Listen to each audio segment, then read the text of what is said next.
Assalamualaikum warahmatullahi wabarakatuh. Perkenalkan, nama saya Nindi Valdina, BP 1901022045 dari kelas 2E, jurusan Teknik Sipil, Prodi D3 Teknik Sipil, Politeknik Negeri Padang.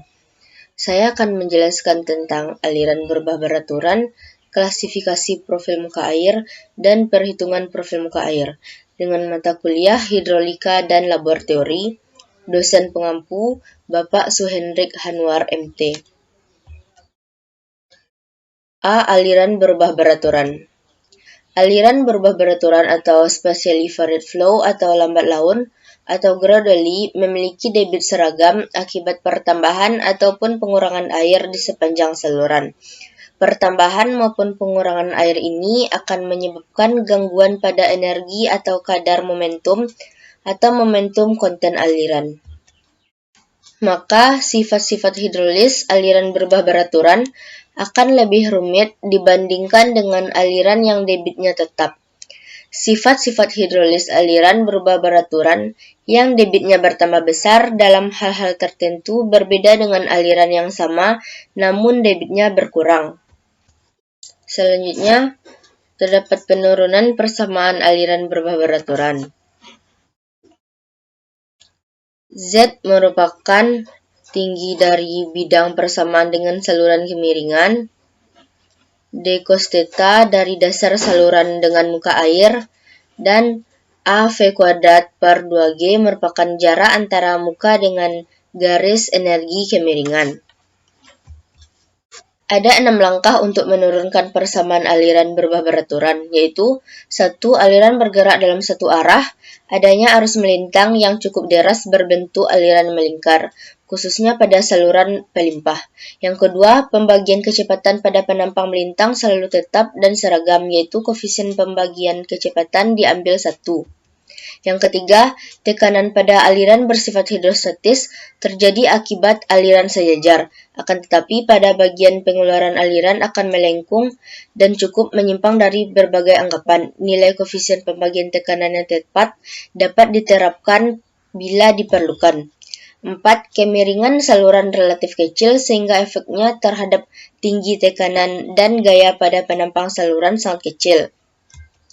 5. Rumus Manning dapat digunakan untuk menghitung kehilangan energi akibat gesekan dan gaya geser yang terjadi di sepanjang dinding saluran. 6. Efek udara yang masuk dapat diabaikan, akan tetapi dapat dilakukan koreksi terhadap hasil perhitungan apabila diperlukan. Jenis aliran yang dihasilkan oleh aliran berubah beraturan merupakan aliran air bebas. Persamaan aliran pada aliran berubah beraturan dapat diturunkan berdasarkan persamaan Bernoulli. Untuk aliran pada titik 1 dan 2 seperti gambar dirumuskan sebagai berikut. Tinggi tekanan total terhadap garis referensi pada tampang 1 adalah H sama dengan Z tambah D cos theta plus minus alfa V kuadrat per 2G. Di mana H sama dengan tinggi tekanan total, Z jarak vertikal dasar saluran terhadap garis referensi, D kedalaman aliran hitung terhadap garis tegak lurus dasar, theta merupakan sudut kemiringan dasar saluran, alfa merupakan koefisien energi, V merupakan kecepatan aliran rata pada tampang. Koefisien alfa biasanya mempunyai nilai 1,05 dan 1,40 yang dihitung berdasarkan distribusi vertikal dari kecepatan. Maka biasanya profil kecepatan dianggap alfa sama dengan 1. Untuk pengaliran berubah beraturan, sudut kemiringan dasar saluran biasanya kecil, sehingga D cos theta sama dengan Y. Dengan demikian, persamaan sebelumnya dapat ditulis menjadi dH per dx sama dengan dz per dx tambah dy per dx tambah d per dx kali v kuadrat per 2g, dan diferensiasi persamaan tersebut terhadap x menghasilkan h sama dengan z tambah y tambah v kuadrat per 2g. Kemiringan garis energi didapat menjadi IF sama dengan min dH per dx, sedangkan Untuk dasar saluran adalah I0 sama dengan dz per dx. Maka persamaan di atas disubstitusikan menjadi F sama dengan min I0 tambah dy per dx tambah d per dx kali v kuadrat per 2g. Min I dy per dx sama dengan I0 kurang IF per 1 tambah d per dx kali v kuadrat per 2g. Persamaan ini adalah pengaliran berubah beraturan pada nilai d per dy kali v kuadrat per 2g merupakan perubahan tinggi kecepatan. Terdapat gambar profil muka air. Jika dy per dx besar dari 0, maka kedalaman air bertambah searah aliran sepanjang saluran. Jika dy per dx sama dengan 0, maka muka air sejajar dengan dasar saluran. Dan jika dy per dx kecil dari 0, maka kedalaman air berkurang searah aliran sepanjang saluran. B. Klasifikasi profil muka air. Persamaan untuk menentukan berbagai bentuk profil muka air banyak dijumpai dalam aliran tak seragam. Di dalam persamaan tersebut, pembilang dan penyebut yang ada pada ruas kanan dipengaruhi oleh karakteristik saluran dan debit aliran. Untuk menyederhanakan analisis, maka ditinjau pada satu saluran yang lebar dan dangkal berbentuk segi 4 dengan debit saluran konstan. dy per dx sama dengan I0 kali 1 kurang IF per I0 per 1 kurang Q kuadrat kali T per G kali A pangkat 3. Berdasarkan rumus Manning, kemiringan garis energi untuk saluran lebar dan dangkal adalah IF sama dengan N kuadrat kali V kuadrat per Y pangkat 4 per 3 sama dengan N kuadrat kali Q kuadrat per B kuadrat kali YN pangkat 10 per 3.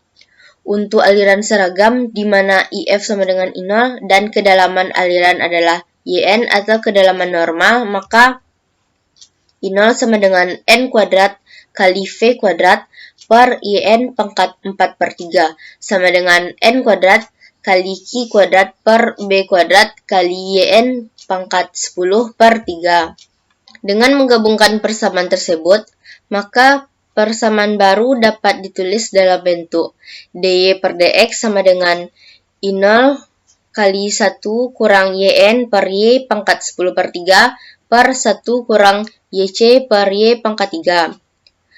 Keterangan, I0 sama dengan kemiringan dasar aliran, IF sama dengan kemiringan garis energi, Q sama dengan debit aliran, T sama dengan lebar muka air, G sama dengan gravitasi, A sama dengan luas penampang basah, N sama dengan koefisien kekasaran Manning, V sama dengan kecepatan rata-rata, Y sama dengan kedalaman aliran, dan B sama dengan lebar dasar saluran. Aliran disebut mengalir apabila YN besar YC, kritis jika YN sama dengan YC, dan curam apabila YN kecil YC. Beberapa jenis tipe profil muka air adalah A. Kurva M atau mile atau landai. Kurva M terjadi apabila I0 kecil IC dan YN besar YC. Tipe kurva M dibagi menjadi 1 profil M1 apabila Y besar YN besar YC. Misalnya terjadi pada suatu bangunan air bendung, penyempitan belokan pada sungai sebagai terjadi pembendungan pada daerah sebelah hulu. Kurva M1 mempunyai asimtot dengan kedalaman normal di sebelah hulu dan asimtot dengan garis horizontal di sebelah hilir. 2. Profil M2 apabila YC besar Y besar YC. Tipe ini terjadi pada saluran landai dengan ujung hilirnya adalah saluran 6, pelebaran atau terjunan. 3. Profil M3 apabila YN besar YC besar Y. Tipe ini terjadi apabila air mengalir dari saluran curam menuju saluran landai, yaitu bagian hulu dari loncat air. Disimpulkan bahwa untuk profil M2 dan M3 adalah sangat pendek dibandingkan dengan profil M1. B. Kurva S atau step. Kurva S terjadi apabila I0 besar IC dan YN kecil YC. Tipe kurva S dibagi menjadi 1 profil S1 yaitu Y besar YC besar YN. Tipe ini terjadi apabila sebelah hulu bangunan atau bendung, di mana di sebelah hulunya terdapat loncat air. 2. Profil S2 apabila YC besar Y besar YN. Tipe ini terjadi apabila adanya perubahan aliran dari saluran landai. Profil S2 ini sangat pendek. 3. Profil S3 apabila YC besar YN besar Y. Tipe ini terjadi apabila terdapat di sebelah hilir dari pintu air ke saluran kurang curam. Profil ini merupakan transisi antara profil M dan S. C. Kurva C atau kritikal. Profil ini terjadi apabila I0 kecil IC dan IN besar YC. Karena garis kedalaman normal dan kritik, maka hanya ada dua profil C1 dan C3 yang memiliki asimtot terhadap garis horizontal di sebelah hilir. D. Kurva H atau horizontal. Profil H terjadi apabila I0 sama dengan 0 dan YN sama dengan tak terhingga, sehingga ada dua profil H2 dan H3, sama dengan profil M2 dan M3. E. Kurva A atau adverse atau menanjak. Profil A terjadi apabila I0 kecil 0 karena nilai YN tidak nyata, maka ada dua profil A2 dan A3 sama dengan profil H2 dan H0. C. Hitungan profil muka air. Kedalaman aliran di sepanjang saluran dapat dihitung dengan menyelesaikan persamaan diferensial untuk aliran berubah beraturan. Hitungan biasanya dimulai dari suatu tampang di mana hubungan antara elevasi muka air atau kedalaman dan debit diketahui tampang tersebut dikenal dengan tampang titik kontrol. Apabila aliran subkritis, hitungan dimulai dari titik paling hilir dan maju ke arah hulu. Sedangkan jika aliran adalah superkritis, hitungan dilakukan dari hulu ke hilir. Ada beberapa metode yang dapat digunakan untuk menyelesaikan persamaan kemiringan dasar saluran. 1. Metode integrasi numerik, yaitu dengan menggunakan rumus Manning, V sama dengan 1 per N kali R pangkat 2 per 3 kali 1 pangkat setengah. Dengan debit aliran Q sama dengan A kali 1 per N kali R pangkat 2 per 3 kali 1 pangkat setengah. Contoh soal yaitu saluran lebar berbentuk segi 4 mengalirkan debit tiap satuan lebar Q sama dengan 2,5 meter kubik per D per M mempunyai kemiringan dasar I0 sama dengan 0,001 dan N sama dengan 0,025. Hitung profil muka air atau garis pembendungan yang terjadi karena adanya bendung di mana kedalaman air sedikit di hulu bendung adalah 2 meter dengan metode integrasi numerik. Penyelesaiannya itu hitungan muka air dilakukan pada titik-titik hitungan di sepanjang sungai dengan interval 200 meter dan sejauh 2000 meter. Pertama kali dihitung kedalaman normal YN dan kedalaman kritis YC. Kedalaman air normal dihitung dengan rumus Manning, Q sama dengan A kali 1 per N kali R pangkat 2 per 3 kali I pangkat setengah sama dengan B kali Y kali 1 per N kali R pangkat 2 per 3 kali I pangkat setengah. Untuk aliran tiap satuan lebar, maka B sama dengan 1 dan R sama dengan YN, sehingga Q sama dengan 1 kali YN kali 1 per N kali YN pangkat 2 per 3 kali I pangkat setengah. Sehingga didapatkan nilai YN sama dengan 1,5049 meter.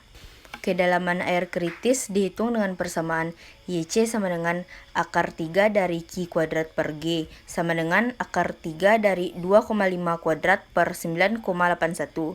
Hasilnya itu 0,86 meter. Karena YN lebih besar dari YC, berarti tipe aliran adalah subkritis, maka hitungan profil muka air dilakukan dari hilir ke hulu. Kedalaman air di titik 1 telah diketahui yaitu Y1 sama dengan 2 meter, kemudian dihitung kedalaman di titik 2, 3, dan seterusnya yang berjarak delta XI sama dengan XI tambah 1 kurang XI.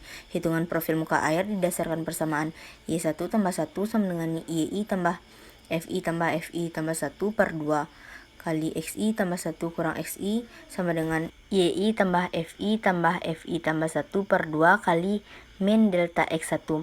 Sehingga persamaan satunya Y1 tambah 1 sama dengan YI kurang FI tambah 1 per 2 kali delta XI.